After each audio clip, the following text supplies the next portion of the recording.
Odysseus slept beneath the olive trees, buried in leaves on an island whose people he did not know.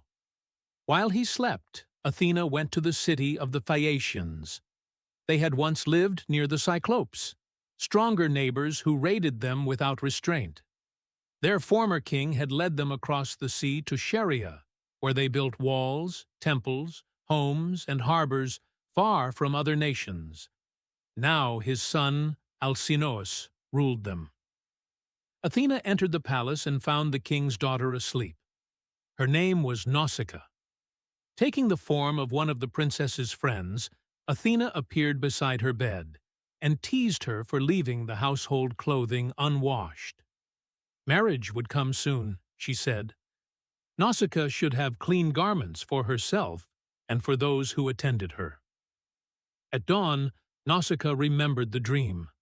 She went to her father and asked for a wagon and mules, saying that the family needed clean clothes. She mentioned her father's council meetings and her brother's dances, but not her own possible marriage. Alcinous understood what she left unsaid. He gave her the wagon. Her mother packed food and wine and supplied a flask of olive oil.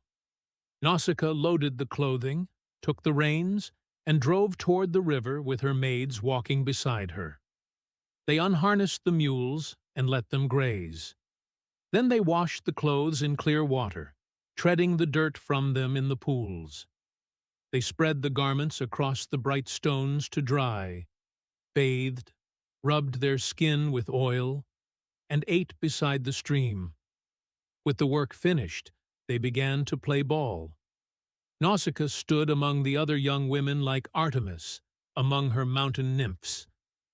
When it was nearly time to leave, Athena guided the ball away from its target and into deep water. The women shouted. The sound woke Odysseus. He sat up under the leaves and listened. Were these the voices of cruel and lawless people, or of strangers who respected the gods? They sounded like nymphs, but wherever there were voices, there were human beings. He had to learn where he was.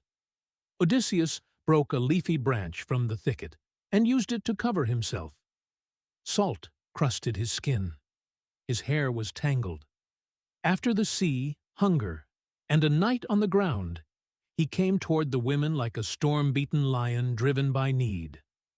The maids scattered along the shore. Nausicaa did not run.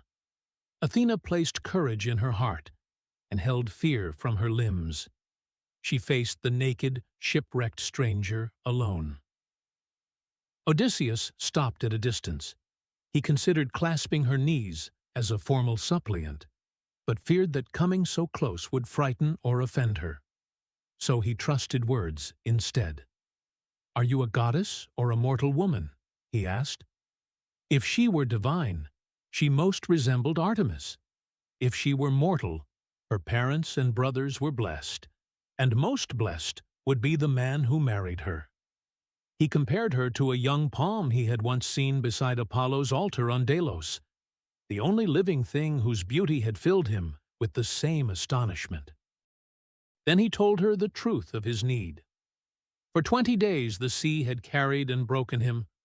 She was the first person he had met. He knew nothing of the country and no one who lived there.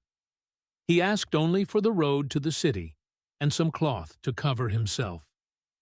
"May the gods give you what your heart desires," he said, "a husband, a home, and harmony between them. Nothing is stronger than two people who keep one mind within a household." Nausicaa heard both the praise and the restraint behind it. She told him that fortune comes from Zeus and must be endured as it is given. But now that he had reached the Phaeacians, he would not lack clothing or anything owed to a stranger in distress. She named herself as the daughter of King Alcinous. Then she called her maids back. This man was no enemy, she said. No invader could easily reach their distant island. He was a wanderer, and strangers and beggars were under the protection of Zeus. Even a small gift should be given gladly.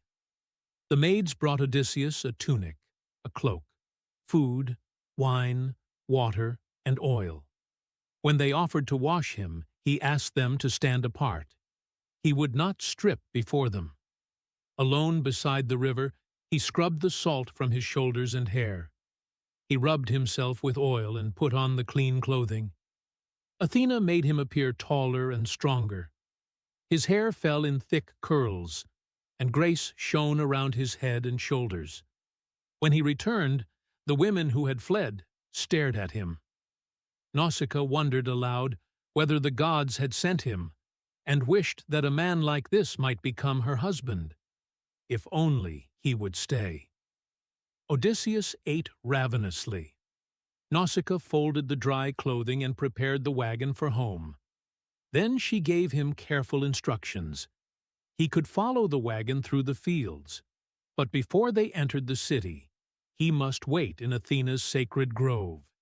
If townspeople saw an unknown man walking beside her, gossip would race ahead of them and damage her name. After she reached the palace, he should enter the city and ask for the house of Alcinous. Any child could show him the way. Inside, he should pass the king and go first to Queen Arete. If he won her goodwill, there was hope that the Phaeacians would carry him home, however distant Ithaca might be. Nausicaa drove toward the city at a pace Odysseus and the maids could follow. At sunset, they reached Athena's grove. There Odysseus stopped and prayed. "Athena, hear me now. Poseidon gave me no rest upon the sea. Let these people receive me with mercy." The goddess heard him, though she did not appear. She still feared the anger of Poseidon. Odysseus had survived because one young woman did not run. Now his journey depended on whether a whole city would show the same courage.